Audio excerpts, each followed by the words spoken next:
Okay, so hi everyone. Welcome to the first UDress editorial alumni panel. I'm so excited to start this. I brought in three guests for us. Samantha Antopol, Ashley Painstill, Shannon Manganelli will come on in a second. Oh, there you are, Shannon. Hello. How are you? Good, how are you? I'm good. And also we have Megan Sorita who might come in, or Soria who might come in, but she is right now leaving for a job in LA, so she might pop in for a second. She is a freelance writer, so it can be a bit difficult when your schedule's a bit like last minute and such. But yeah, so I wanted to bring these people on to kind of talk to everyone about the industry, the jobs, their time at UD. So I guess to start off, I want to ask you guys about your experience at the University of Delaware. So like what like your major was, were you active on campus other than in UDress, and what were your positions in UDress, and how did you balance it all in a sense? So whoever would like to start can go ahead. Well, I'll start because I wasn't on UDress, but Yes. I'm a friend of UDress. That's what I call myself. I was at University of Delaware around the same time Samantha was.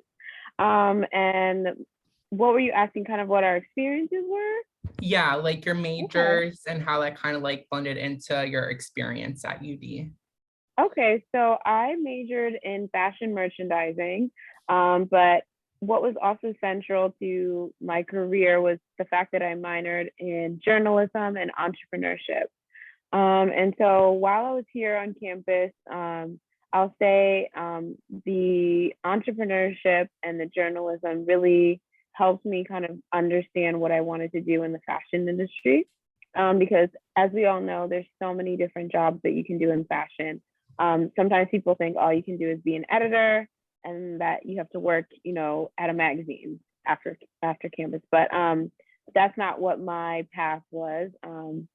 While on campus, I actually started a magazine with my friends called Pamoja, which means unity in Swahili. And we basically called ourselves a culture magazine. We talked about fashion, art, music from a multicultural lens. And that really helped me kind of hone my interviewing skills.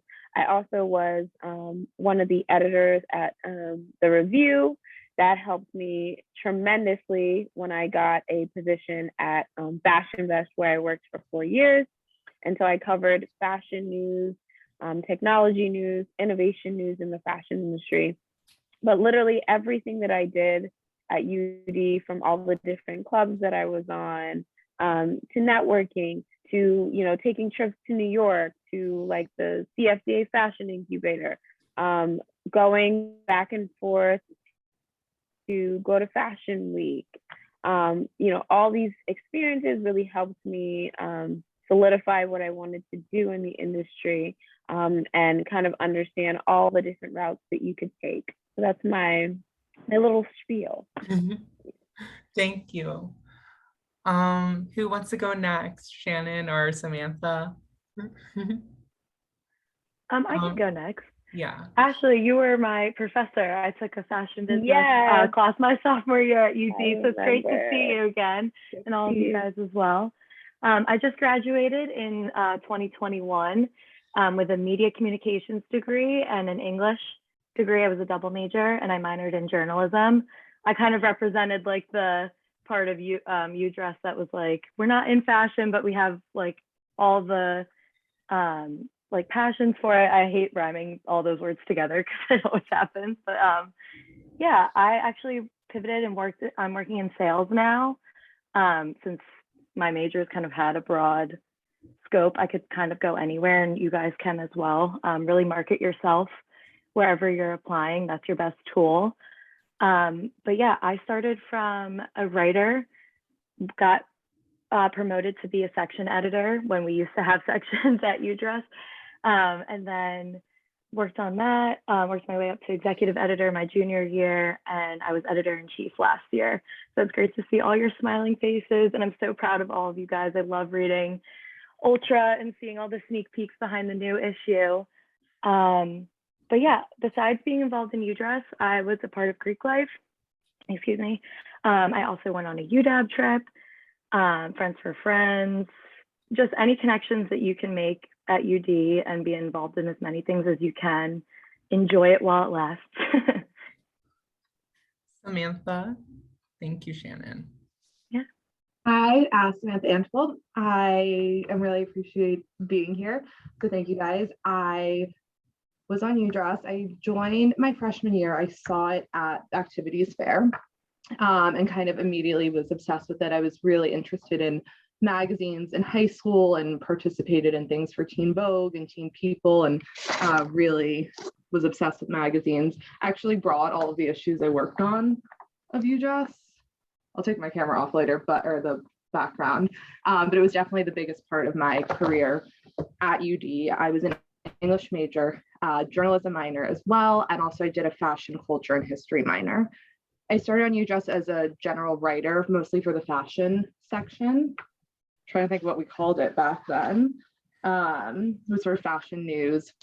And then my second semester freshman year, I was asked to be the executive editorial assistant. So still writing, doing some admin work, working on some, I wouldn't work on photo shoots, but I would work with the stylists and the photographers. And then going into my junior year, I guess I'll take a step back. I always thought I would be editor-in-chief of UDress. I thought I'd be editor-in-chief of Teen Vogue. That was like my ultimate goal. I felt like I was very much on that path. And then my end of my sophomore year, the departing editor-in-chief and the incumbent editor-in-chief, or the one that was coming in, sat me down and they said, basically, you'll be publisher. And I was devastated between our little group. And I think I cried all weekend, but decided to take it on the condition that I would be editor-in-chief my senior year. So I do it junior year. Fine, everything's good. And then my senior year, I went back and I said, okay, I'll be editor-in-chief next year, right? And was told no again and was very upset. But actually really, I think that's kind of second year of being publisher really changed my life. And I won't tell the girls who forced it on me that because of my pride, but I was, really pleased to kind of have that job for 2 years. I continued to write, I continued to produce photo shoots. And outside of UDress, I also worked on a television show on the student television network called What in the Hall. I produced fashion segments, so I would write the scripts, kind of put together what the shoot would be. And then I had I was not say colleague, but a friend and a co-host who would be the kind of on-screen person. I also worked on the review. I think that's it. That's so great because now the magazine is kind of broken up into how it relates to the theme in a way. So it's not just like a fashion segment, it's like how we kind of break up the theme. So right now our theme is meta, which is kind of future cognition, future fashion and stuff. So we have fashion that's going to be here within like the next 5 years, and then fashion that might come in the next 10 years. So those are like the two different segments we're kind of in right now. But also like on top of that, I know we kind of touched on networking, and I know with COVID, that kind of hit like the student body really hard, especially people in UDress because we are really big go-getters as well. So in your experience as a student, what were the best ways to network yourself other than like talking to your professors? Probably. I mean, that is probably the most genius way because that's how I got this thing set up with like Ashley's help. So it meant a lot to me. But if you guys would want to like touch on it a bit more and some like genius ideas probably. I can share a couple of tips that I have. So actually, it didn't even occur to me to go to the school.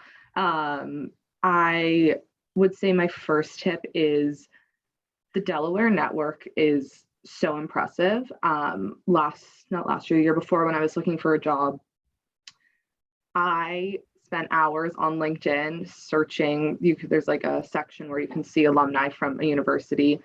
And the kind of caliber of people that come from our school is, I mean, minus, the president of the United States, but is just really, super impressive. And I think I would always suggest like start there. It's a natural connection. It's a great talking point. So if, you reach out blindly to someone that, has a cool background and they went to University of Delaware, you already kind of have a little bit of an in. And I would say personally, if someone does that for me and they, went to Delaware, especially if they worked on UDress, I'm definitely more excited to like make sure I schedule time with them and, get the chance to talk to them. So I would say definitely use that as a first point. More than anything, I would just say to reach out blindly to companies or people that you're interested in. I'd say 99% of the time you won't get a response, but that 1% of the time you might.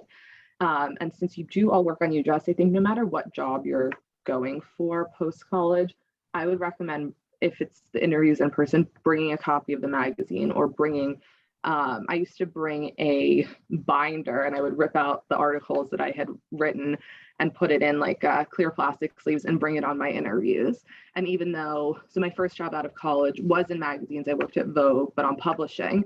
And even though it was publishing, it was like something nice to present to them and show them kind of the work that I had done that was similar to their industry. And also just, UDress is a job. It really is. It's an unpaid job. So I think it's important to hone that in. So I would say networking, Delaware for sure, random reach outs. You never know, like your mom's best friend's neighbor might know someone who knows someone. And I think UDress is just the best and a great tool for kind of post-grad interviewing. Yeah, exactly. Piggybacking right off of what Samantha had just brought up, that's exactly how I got my job.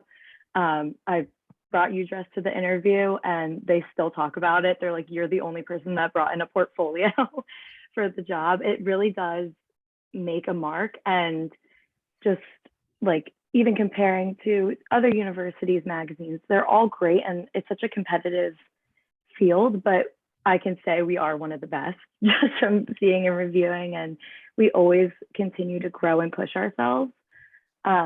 Definitely reach out and stay in touch with anybody who's been on the executive board in the past couple of years, connect with them on LinkedIn, congratulate them when they make any career changes or they're posting about anything within their jobs internally. That's such a great touch for people, and they're excited that you're excited about their career as well. But I actually found my job on TikTok. The most Gen Z thing to ever happen. I applied in the comment section. My supervisor is the girl that made the TikTok. It's a wild, wild world. I've applied to, I think, 180 jobs, heard back from like probably 20 of them. Just have a thick skin, keep putting yourself out there, make a couple of versions of your resume and really hone in on different aspects and skills that you've picked up from UDress, and elaborate on them, and have don't be afraid to say that you're proficient in something because you learned it from UDress. I marketed myself by being proficient in Adobe InDesign and Photoshop and everything from layout from the magazine. And those are skills that you can apply in like your job and you'll be using them every day. And don't be afraid to say, I'm willing to learn and I'm willing to take all my skills and apply them, but see how it can fit within your company, and kind of market yourself in that way. Yeah, I would definitely have to agree with Samantha and Shannon about the fact that, you have to be proactive. Nothing is going to come to you. If you want something, you need to go out there and get it. And don't be afraid to reach out to anybody. Don't be afraid. Don't think that because, they're, this high-end magazine editor or whatever, that you can't talk to them. Sometimes obviously they won't respond to you, but reach out. And I think another thing is to keep the relationships that you have, right? I've known Samantha for years, right? And we still have a relationship. Like when I'm in New York, I remember I was like, it's Sam in the streets. Like literally, like I thrive on keeping my relationships. Shannon was my former student. And so we're definitely going to connect after this, because those things are so key, because you never know where that person is going to end up. And people like to work with people that they know. So keeping that, closeness, connection, friendship, even sometimes, is so important, because that is going to be the key to, moving into the spaces that you want to move into. And I love that Shannon was saying that, she found her job on TikTok. Like, social media, LinkedIn, Instagram, TikTok, whatever there is out there is literally, a field day of opportunities, of connecting with people. Some people put jobs on there. So making sure that you have a strong presence on social media, you have a strong aesthetic, a strong sense of who you are, and a strong message to communicate on the different platforms that you're on is really helpful. Because when people know that you know how to use these platforms, you know how to connect with people on these platforms.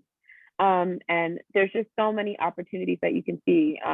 And for me, I really believe opportunities are everywhere.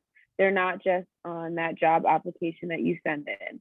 They're at that event that you got invited to for somebody's bag launch. They're at that conference. They're at that party. So, making sure that networking is something that isn't just a one-off thing that you do. It should be a part of who you are and your career, and not just, trying to connect with people because you want something out of them, but that you genuinely want to build a relationship and be able to help them as they're able to help you at some point in your career. So don't make networking something that you do when you're just looking for an opportunity. It should be something that is literally part of your career, part of who you are, part of what you do all the time. That's really good advice, actually, because I need to get more into that aspect where it's like an extension of me. But I think Samantha touched on this when she was talking about cold emailing. Do you guys have any tips of what really catches your eye when you cold email someone?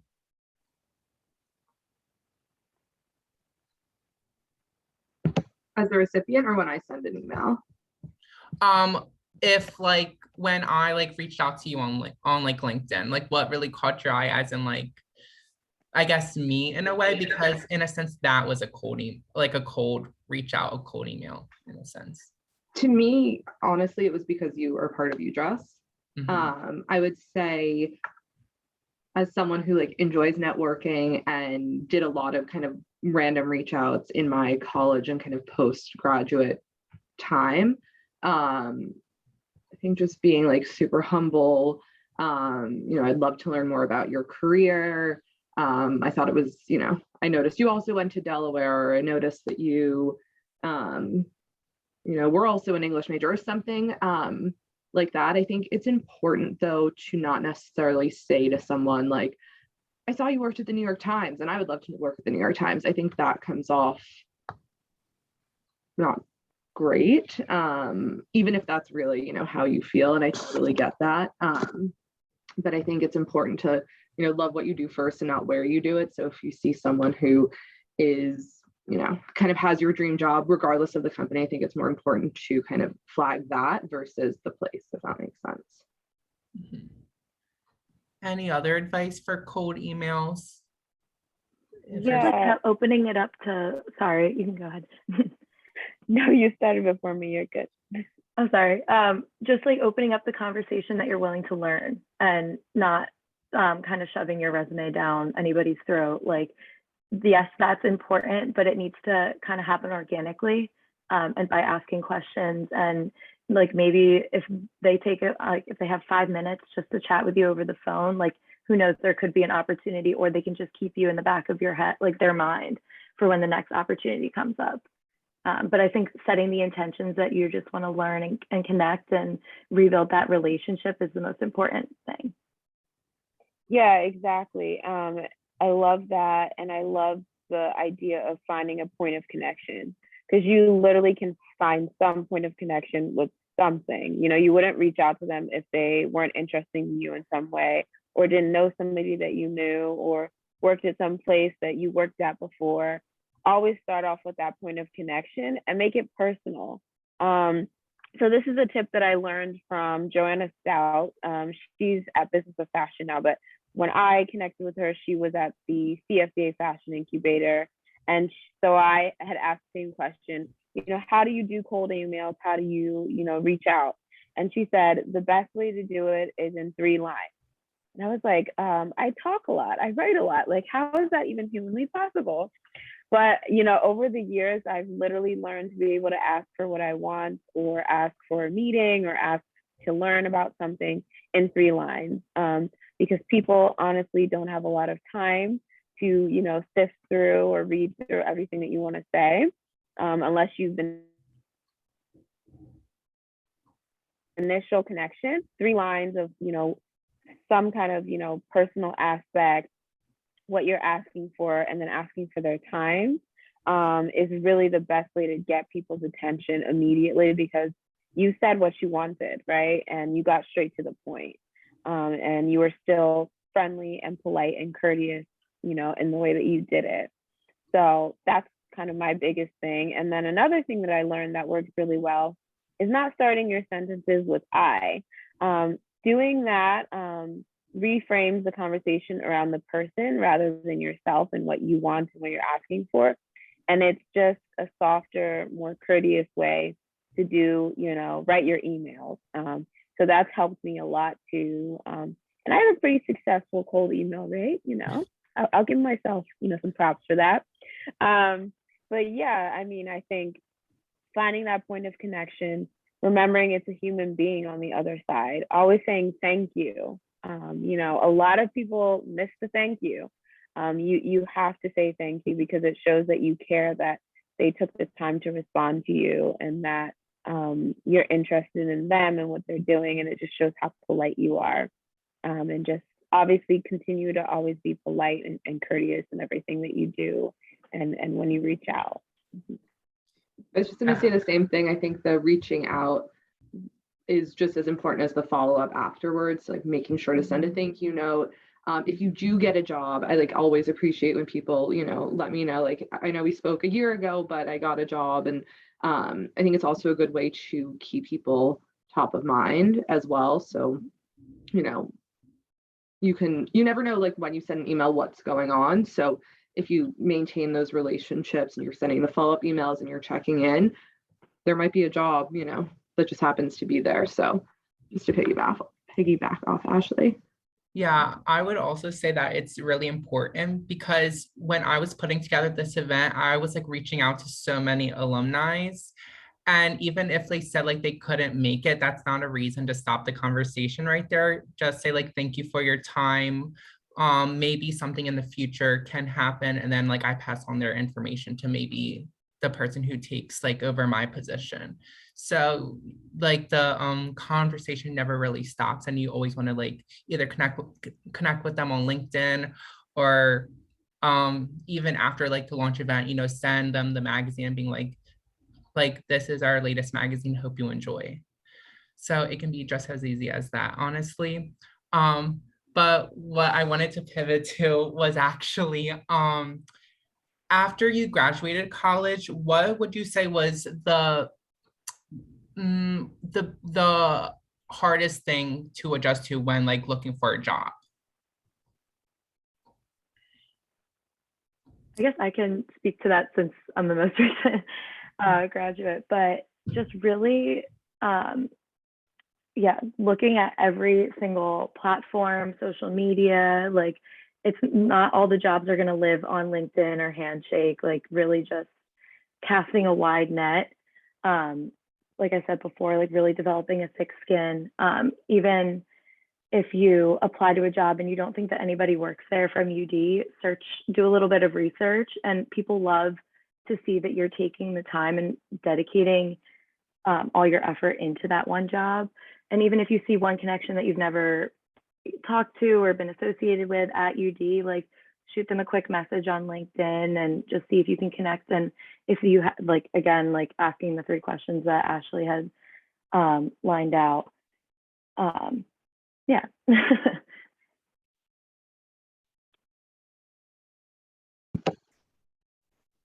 Go ahead, Ashley. Okay. I think I had honestly the worst time finding a job when I graduated. It was funny though, because I had a job out of school, but it wasn't the job that I that I wanted.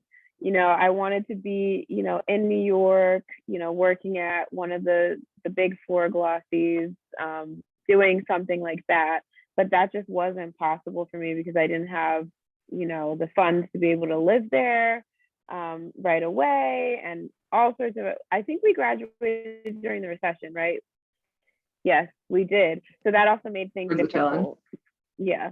Yeah. So it was just about me having to create my own opportunity, because I ended up realizing that I'm going to be stuck here in Delaware for a little bit. So what opportunity do I have? And I was working as the administrative assistant at the publication Fashion Vest that I worked at for several years. And one thing I saw was that I was working mostly on venture capital. So I knew nothing about investments and technology. And funny thing, Bitcoin was a thing back then, knew nothing about it.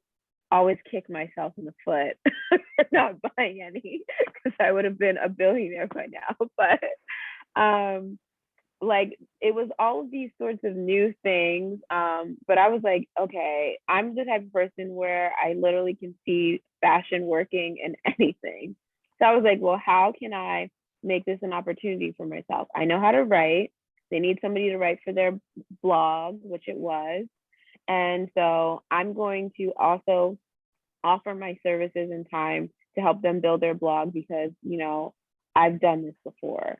You know, I've launched a magazine on campus. I know how to, you know, build a website. So I did that in conjunction with my administrative duties of like making spreadsheets and doing really awful things. But I learned a lot from that kind of stuff. And then I also developed a passion for venture capital and for fashion and technology and innovation. And the woman who was editing the website, or the blog at the time, decided that she wanted to leave. And because I had made my services available, and they saw that I was hardworking, that I was really passionate about fashion, and that I basically created an opportunity out of nothing for myself, they were like, you should be the next editor of our, you know, blog. Obviously, I was freaking out because, you know, this is the big time now in my head. And so I said, you know what, I'm just going to jump in. I'm that type of person where if you give me an opportunity, I will figure out how to make it happen. Like, you could hire me as president of your company right now. I may have known nothing, but in 3 weeks, I will know everything, because that's just the type of person I am. So what I started to do was reach out to some of my old friends who, you know, were, you know, in publishing or in editing, and asking them, well, how do you do this? How do you write that? How do you reach out to this person? And then I started going to conferences and networking and asking questions and building connections with people in the venture capital space, in the fashion industry, in the technology space. So many different industries, but so many different connections that I made. And then because I had that experience in editing at the Review and launching Pomoja, I brought all of that. I created my own style guide. I started hiring interns. Like, I made it a full-fledged publication, and then we ended up selling it to Penske Media Group in 2017. And so for me, it was a matter of survival. But because I had to survive, I learned how to thrive, you know, in that space. Because I believe that everybody was built to make it, and as a human being, wherever you find yourself, you will figure out how to make it, right? And so I was able to do that and create opportunities for myself. And then I realized that University of Delaware didn't have, you know, a fashion journalism course.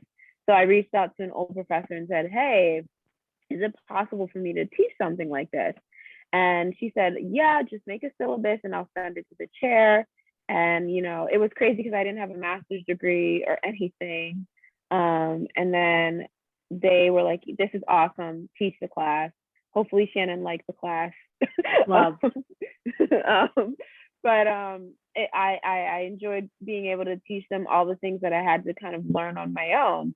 And I'm actually very thankful that I was in that position, because if I had ended up at a magazine, of course, I would have learned some amazing things that way, but I wouldn't have been able to learn how to think entrepreneurially, make something out of nothing, build connections with people that I never thought I could even be in the same room with. Be confident, realize that I can launch something and sell it. It really just developed. I always tell people I learned what you learn in 20 years in 4 years. And it was incredible.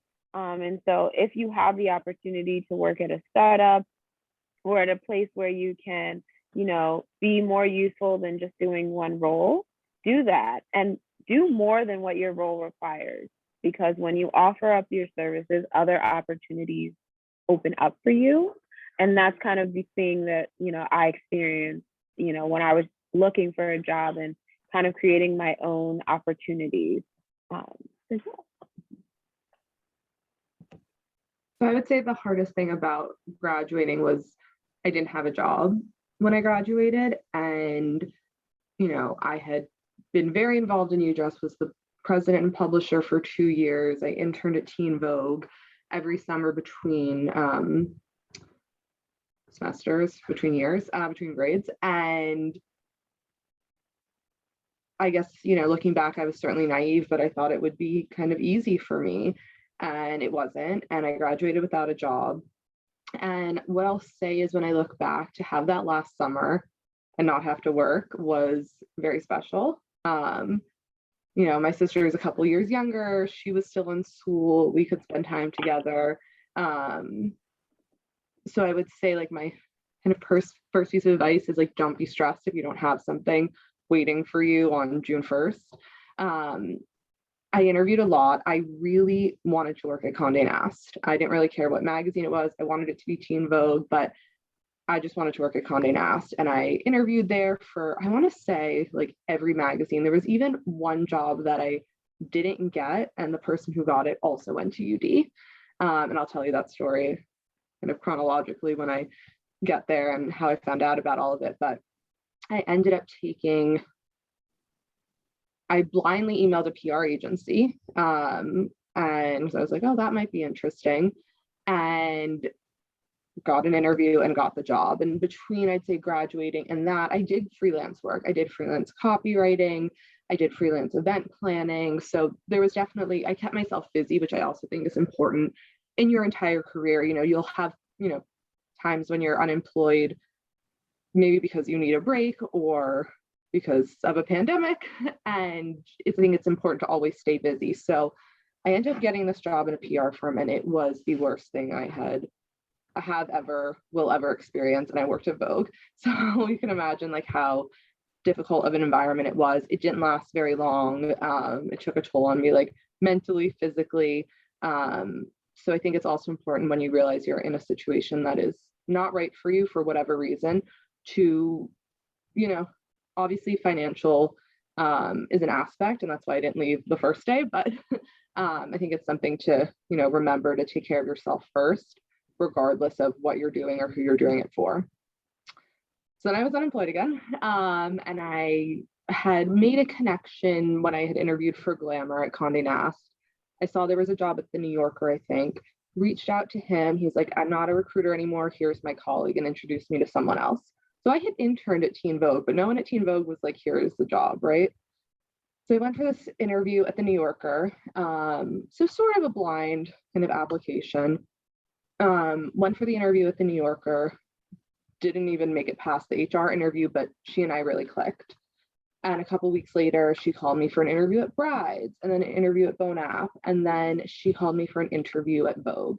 And I remember I was freelancing for an e-commerce site doing copywriting, which I think, as you're all writers, could be something very interesting, whether you want to do that as a full-time career or as a part-time opportunity. I really enjoyed it. It gave me a lot of kind of pride to see like stuff I had worked on, people were buying, or copy that I had written, people were buying the product associated.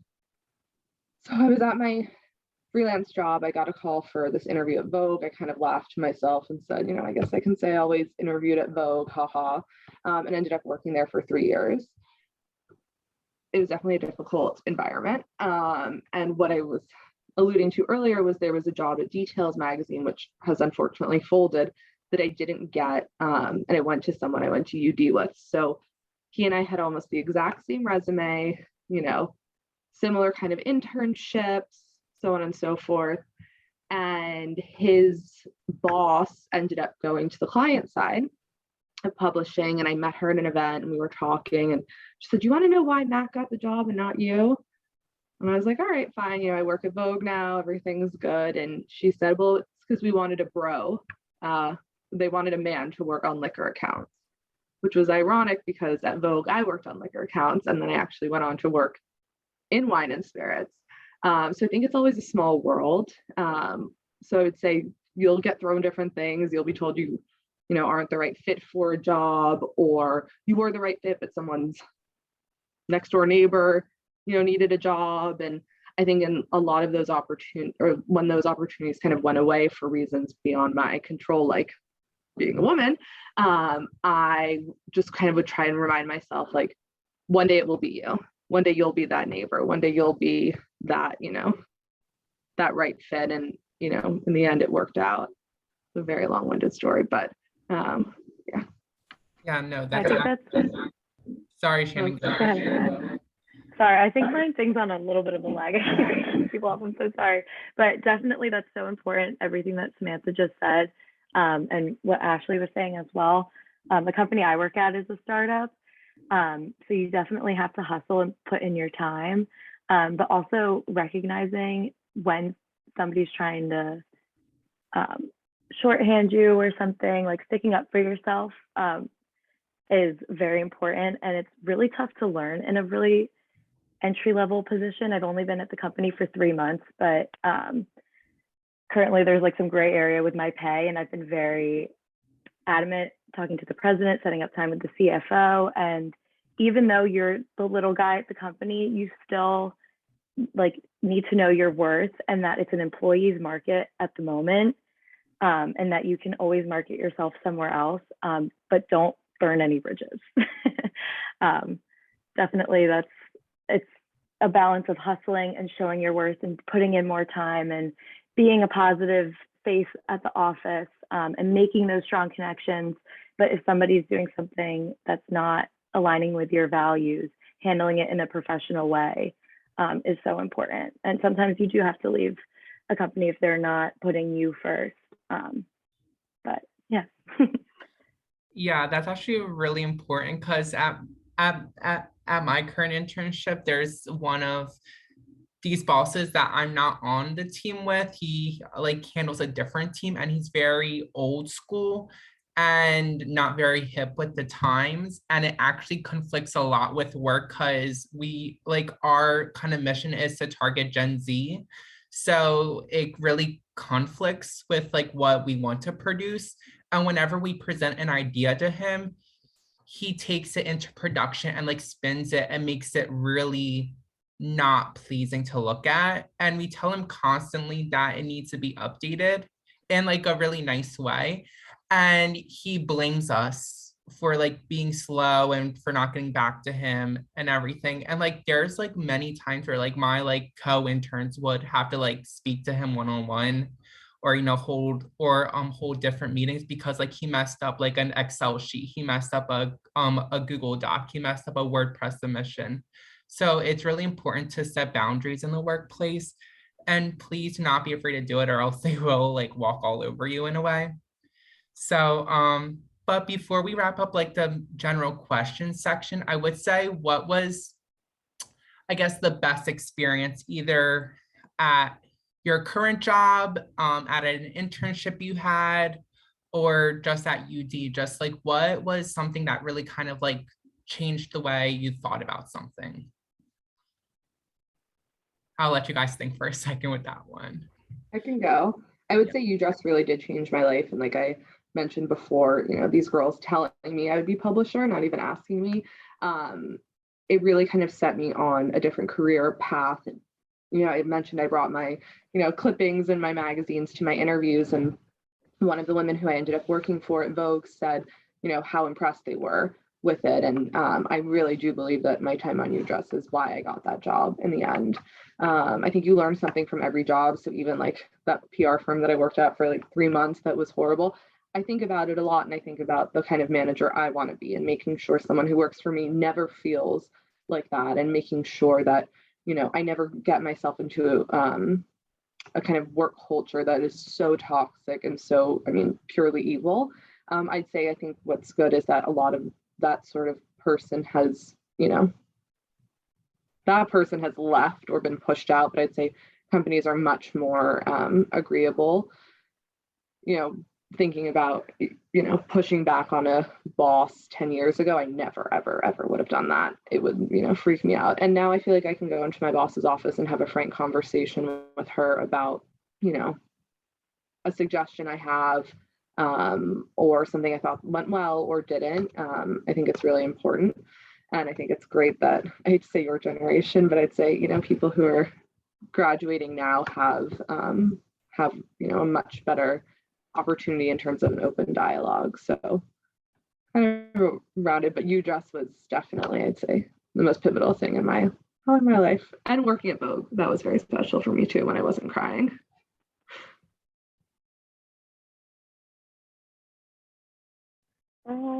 I think for me, launching Pomoja was big for me, because I remember I applied to UDress and I didn't get on any team, and questioned my whole life because I was one of those like super obsessed with fashion. Yes, and like I like lived in the library and memorized every designer, and I was like, this is it for me. And then I went home and told my mom, I was like, they didn't put me on, Mom. And she was like, you should start your own magazine. And I was like, I can't do that. And she was like, yes, you can. And I was like, I kind of pushed what she said to the side, because my mom is one of those people who, she'll say something once, and in that moment, it sounds outlandish, but it's actually the thing that I need to do. And so I've learned to listen to her when she says those things to me that sound crazy. And then a few weeks later, my friends had been saying that they wanted to start their own publication on campus. And so I said, you know what, let's do it. And like I said, when I want to do something, I will figure out how to do it. And so I remember reaching out to Sam and being like, Sam, can you help me? I have no idea what to do. Like, how do you do, you know, publishing and copy editing and working on Adobe and all these things? And she like so generously took me under her wing and helped. And that to me was a life-changing moment, because it made me see that I'm capable of doing a lot more than I believe in myself to do sometimes. And because of that, we had these like UD awards where they would give awards to the different clubs. And I got the best president award, and like, it was incredible. I was not expecting it. And they gave me $1,500, which is literally the exact amount I needed to do my internship at Alice and Olympia. So it was just like, for me, I was like, God is smiling on me or something, because it was incredible. And it kind of set me on this path of like believing that like anything that I decide that I want to do, I can do it. In the beginning, it may seem daunting and crazy. And as I moved up my career, things are crazier and crazier. But once you do one crazy thing, you can do another crazy thing and another crazy thing.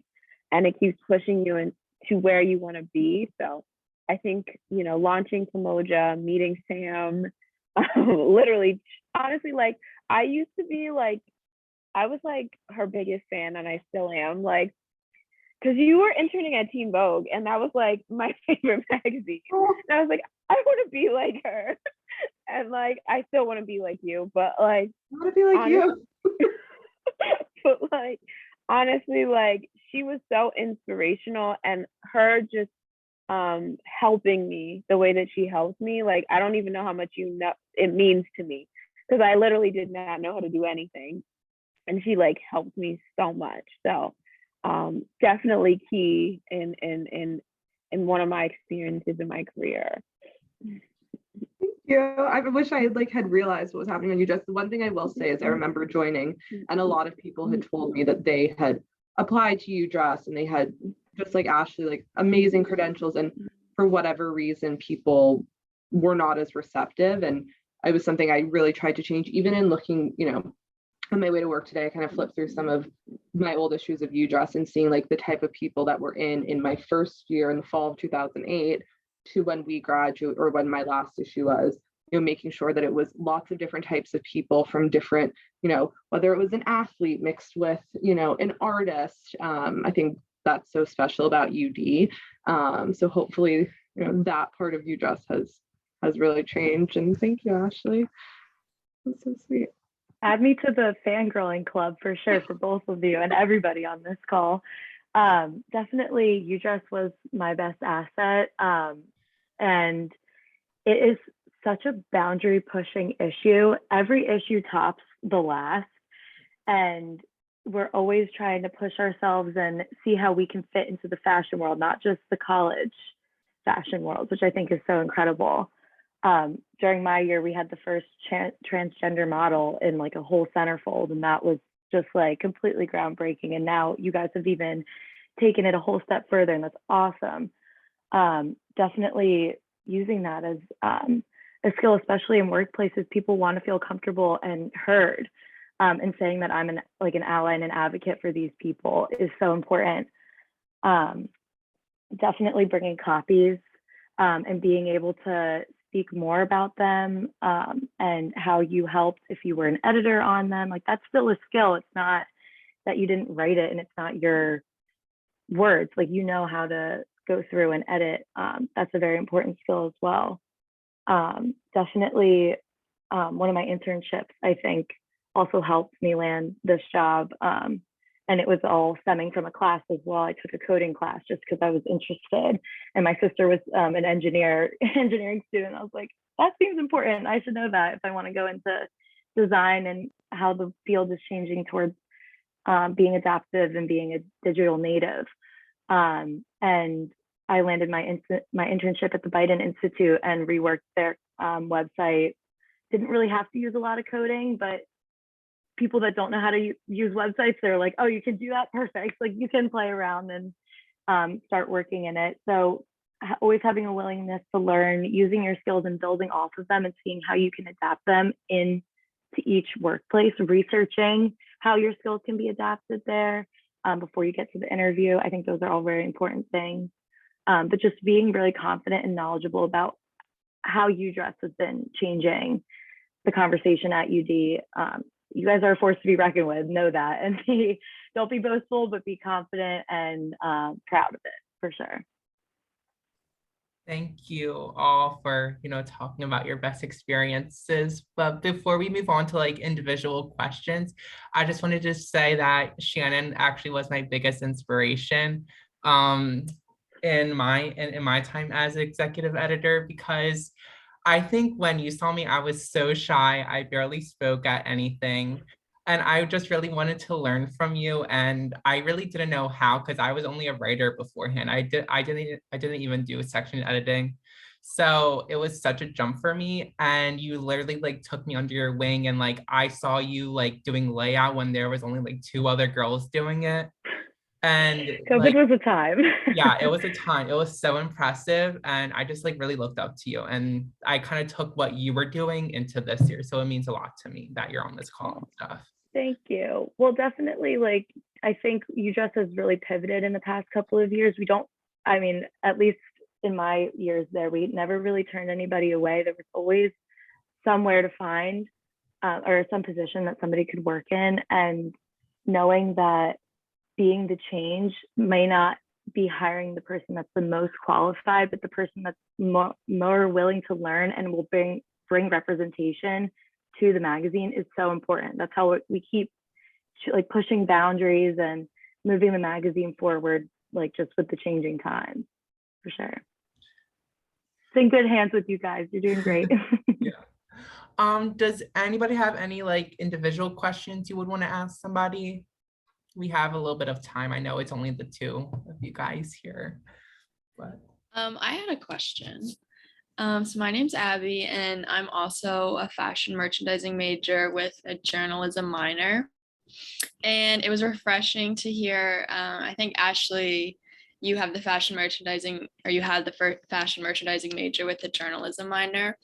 And Um, Sometimes when I've told people in the past that, that's what I was doing, they say like, oh, that's an interesting combination, but I've always felt pretty confident in it and, the opportunities it would give me. So I was wondering if you could tell me, I know you touched on it a little bit, just how that, opened up some doors maybe, or yeah. Yeah, so I was one of the people in school that was really crazy and did everything that I was interested in. Sometimes that served me well, sometimes it did not. But I think in the long run, it helped me. And so I actually minored in journalism and entrepreneurship with my fashion merchandising degree. And it was obviously a combination that didn't make sense then, but now where the industry is, it makes 100% sense. I'm always 10 years ahead of my time, but because nowadays, because we are, on the internet, there's, things like NFTs and Bitcoin and the metaverse, and technology and innovation, being able to communicate and being able to, do things online is really, really important. And for me, I would say I was a little bit of a pioneer in that space because there wasn't anybody writing about fashion, technology, entrepreneurship. And so when I got out of school, I remember I had a meeting where I met the former president of the Entrepreneurship Club, and he was working at this place called Innovation Ventures, which is a venture capital firm that invested in biotechnology companies. But the founder of the fund, David Freshman, was very interested in fashion because he got a lot of deals across his table where there were these technology, entrepreneurs who were working with people in the fashion industry to create different companies. So think, Julie Wainwright is the CEO of the Rio. Like I knew about Julie in like 2008. So I'm like, you're amazing, right? But she was ahead of her time. But now everybody's into that kind of stuff now too. And so for me, when people say what you're doing, it doesn't make sense to them, or it's a little weird or whatever, there's always a connection that you can make. And who would have thought that, me having these 3 different, majors and a couple different minors would land me at a place where they needed all 3 of those skills. Right? I needed to understand business and entrepreneurship. I needed to know how to write, and I needed to understand fashion. There was nobody who was doing that. I was the only one. So I made space for myself in all of my different interests. And so whatever you're interested in, they could seem like the most disparate things that don't make any sense. But if you can see where it's going, if you have a vision for it, go for it and make your own lane. I mean, because that's the story of my career, is making my own lane, making my own space. And, it's not easy sometimes, but to me, it's the most rewarding, just because you get to control the narrative, you get to control what you want to make out of it because you're creating the role. So for me, I think honestly, though, having fashion merchandising and journalism is critical, because you are learning how to communicate and write.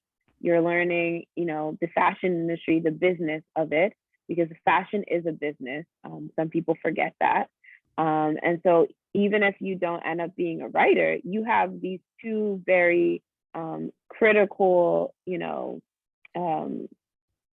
bodies of knowledge that can help you in whatever job you do within the industry, because you know how to write and you can understand business. And that's what people need these days, right? Because we live in a global world and you need to be able to communicate and understand how fashion works from a global perspective. So, I think what you're doing is the best thing you could do for yourself. And, you actually have opportunity to work in so many different spaces. Like, I remember getting a call during the pandemic from Business of Fashion, because they were like, you're the only one who gets all 3 of these things. And I'm like, I'm still in grad school, keep that same energy when I graduate. But but yeah, I mean, if you want to, figure out different ways that different interests intersect, do that, right? Because there's going to be an opportunity. And if there isn't one, you can make your own, we live in a world where you can do that. I remember writing about a company where the man literally had a startup where it was send glitter to your enemies, because people hate glitter. Glitter is a very polarizing conversation. I have friends with kids, some love it, some hate it, but I remember writing, and he sold his company for $300,000 in one day.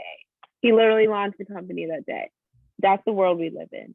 So, you can create opportunities for yourself anywhere.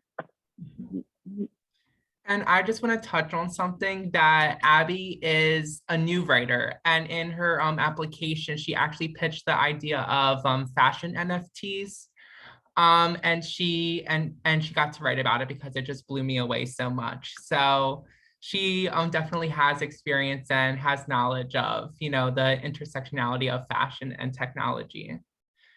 But Charlotte, do you have a question at all for them before we just wrap up? Pretty much all the questions I had in mind were answered just by the fluidity of the conversation, the way that it went. But really my only lasting question would be, how has writing about fashion made you a more flexible employee, writer, person in the world? I can speak on this. Even taking classes in fashion sustainability, I work at a promotional products company, and we have factories in China, like all over Shanghai and the surrounding villages, and in India. And being socially aware that the people that work in these factories do have a really tough life, and what they're doing is like working towards barely a living wage. And while this is my first job, it's not my last job. That'll be anything for all you guys. But having all those experiences from UD and being able to put into context who I'm working with in the surrounding areas, even if I don't talk to them every day, keeping that in mind, I think has helped me in my career at least. And that'll be, like, promotional products is not technically fashion. It's slapping branding on socks and sending it to Bud Light for their launch event. But you can adapt in those ways. And like Ashley was saying, pulling up a chair, and even if it's not a fashion job, you're in the conversation. Samantha, any lasting notes before we wrap up, or?